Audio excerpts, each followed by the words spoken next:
À la page 93 du chapitre 3 de mes notes de cours, on résout la situation 2, un lancer au panier, de la section 1.10 de Séguin. On a donc toujours des chutes libres en deux dimensions. On peut lire la donnée du problème à la page 117 de Séguin. Les premières étapes, c'est toujours les données et ou le dessin.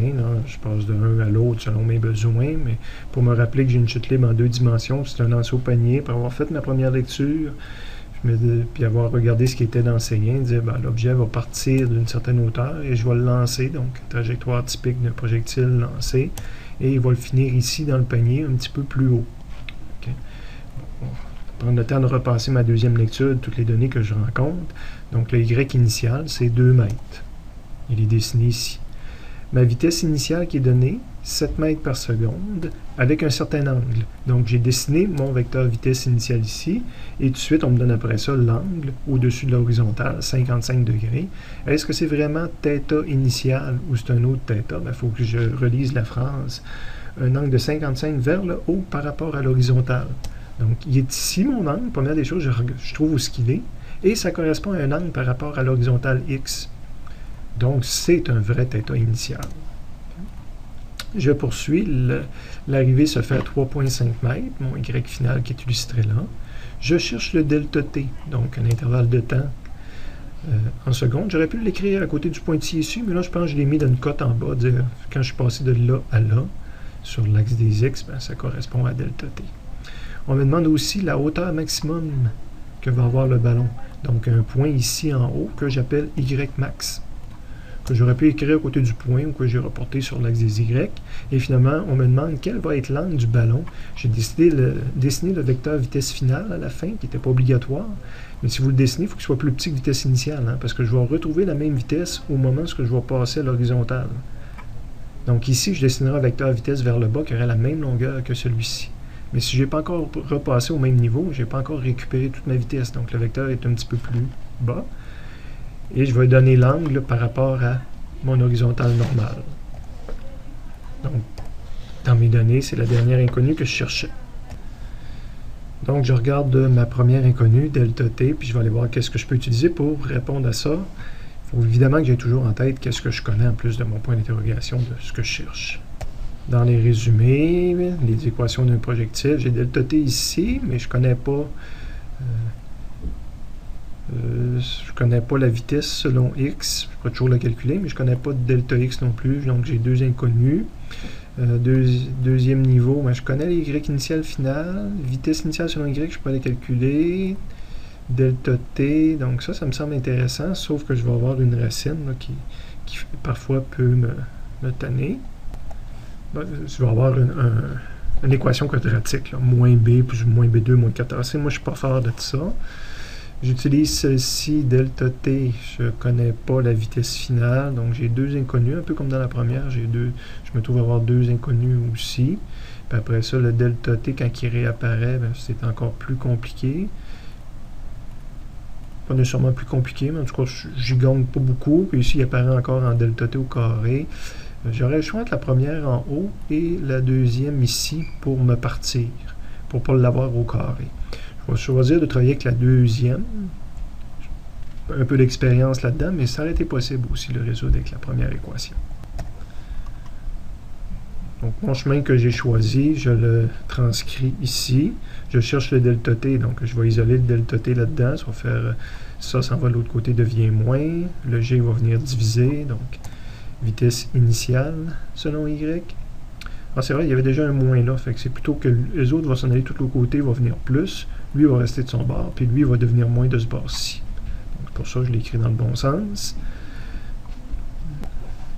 Évidemment, ce que je connais, c'est pas la vitesse initiale selon Y. C'est une vitesse initiale qui a à la fois une composante X et une composante Y. Donc, je ne peux pas le remplacer par V ini. Là. Je peux rien que le remplacer par sa composante. C'est pour ça que j'utilise la formule que je commence. J'espère que vous commencez à connaître. Je n'irai pas dans le résumé toutes les fois. Mais V initial selon Y, si je veux faire disparaître le selon Y, je remplace ça par V ini fois sin θ ini. Toutes les fois que j'enlève le X ou le Y, j'enlève mon X ou mon Y, puis je remplace par sin ou par cos. Quand j'enlève du Y, je remplace par sin, puis j'enlèverai du X, je remplacerai par cos. V final selon y que je ne connais pas. D'ailleurs, je peux mettre les chiffres pour voir qu'est-ce que je connais, qu'est-ce que je connais pas là-dedans. Et j'ai quand même mon problème que je m'en vais vers deux inconnus. Donc, ça va me prendre une deuxième outil pour continuer à résoudre le problème. Ça aurait fait la même chose, même j'aurais choisi de travailler en X tout à l'heure, j'aurais eu deux équations des inconnus, mais là, j'en aurais eu une en X et une en Y. Fait que j'aimais mieux, pour ça, j'ai choisi de travailler en Y, parce que je savais que j'allais avoir besoin d'une deuxième inconnue, puis qu'il y a plus d'équations en Y. Souvent, quand j'ai besoin de la deuxième équation, ben, c'est souvent ma vitesse finale au carré. Fait que je ne m'en vais pas sur le résumé, là, mais vous comprenez que j'ai pris ça dans le résumé. Ce qu'il y a de particulier, quand on fait du 2D, il faut traîner le Y dans cette équation-là. J'ai besoin du vitesse finale selon Y pour pouvoir compléter mon calcul. Donc, je vais isoler vitesse finale selon Y. Ça va me donner une racine. OK? Puis en même temps, j'ai pris ma composante aussi. Regardons ce qu'on a fait. On a pris la racine des deux côtés. Donc, j'ai une racine ici. Puis le V initial selon Y, je veux faire disparaître le Y. Donc, j'enlève le Y, mais le fait que j'enlève le Y, ça devient sin θ I. Et c'est tout ça qui est au carré. Okay? Moins 2G delta Y reste pareil. Et là, ben, quand on prend la racine, ça peut toujours être un plus ou moins. Jusqu'à maintenant, souvent, on remplaçait toujours par le plus, parce que dans les faits, ici, ce qui était écrit, c'était ça. Donc, c'était le module, donc c'était une valeur positive. Tandis que là, ici, présentement, j'ai dit qu'il fallait traîner le Y. Je regarde mon dessin, la vitesse finale pointe vers le bas, donc sa composante Y va être négatif. Donc ici, le signe que je choisis, c'est Y. Si je veux, je peux mettre des chiffres là-dedans. C'est pas mon choix habituel, mais je le fais quand même pour savoir que j'ai un chiffre puis que je pourrais avoir un chiffre dans la première. Personnellement, je vais avoir traîné cette équation-là pour me trouver une équation globale que je pourrais réappliquer à un paquet de problèmes. Donc, la deuxième dans la première, j'écris mon delta t. Vitesse ini sin θ I va être encore là. Moins vitesse finale Y. Ben là, vitesse finale Y, je remplace par tout ça. Donc, j'ai écrit mon...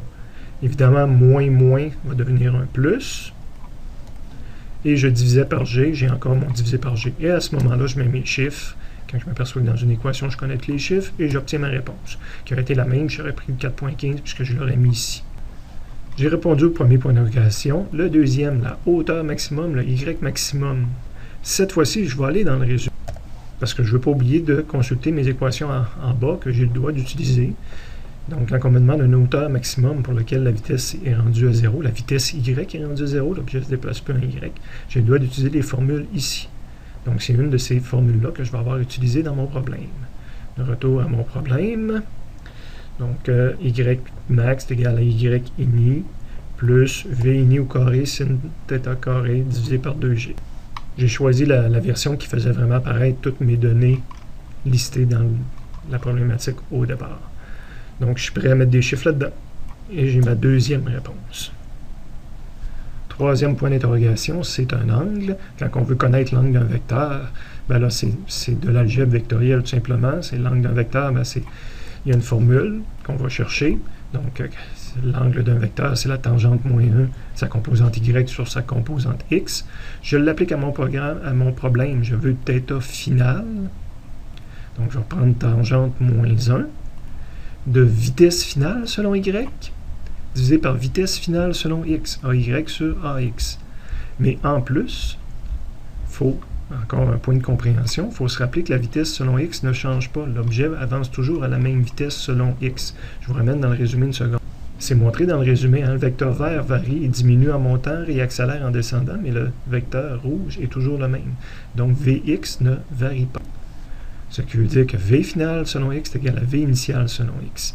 Donc, je réécris mon équation parce que V final selon X, je ne le connais pas, mais je connais V initial selon X. Donc, je réécris la même équation, mais le V final, je peux mettre le V initial à la place. Et ça va me permettre de l'écrire avec des choses encore connues. Le V final selon Y, évidemment, reste pareil. Puis le V initial selon X, quand je veux enlever le selon X, ben, encore une fois, je remplace par le cos de l'angle. Vitesse finale selon Y, ben on avait trouvé une équation pour lui tout à l'heure, ou un chiffre. Personnellement, je travaille avec les équations. Dans ce problème-là, ça devient assez long. Je vous le dis, vous avez le droit de travailler avec les chiffres. Je n'ai rien contre le fait que vous travaillez avec les chiffres. Mais si je remplace mon V final selon Y ici par la grande équation que j'ai ici, j'ai réécrit la même chose. Donc, mon V final selon Y, j'ai écrit ma grande équation, puisque j'avais au dénominateur est encore là. Et là, c'est vrai que je suis prêt à mettre mes chiffres. j'ai une équation, ce que je connais tout dedans, j'arrive à moins 43,9 sur la calculatrice.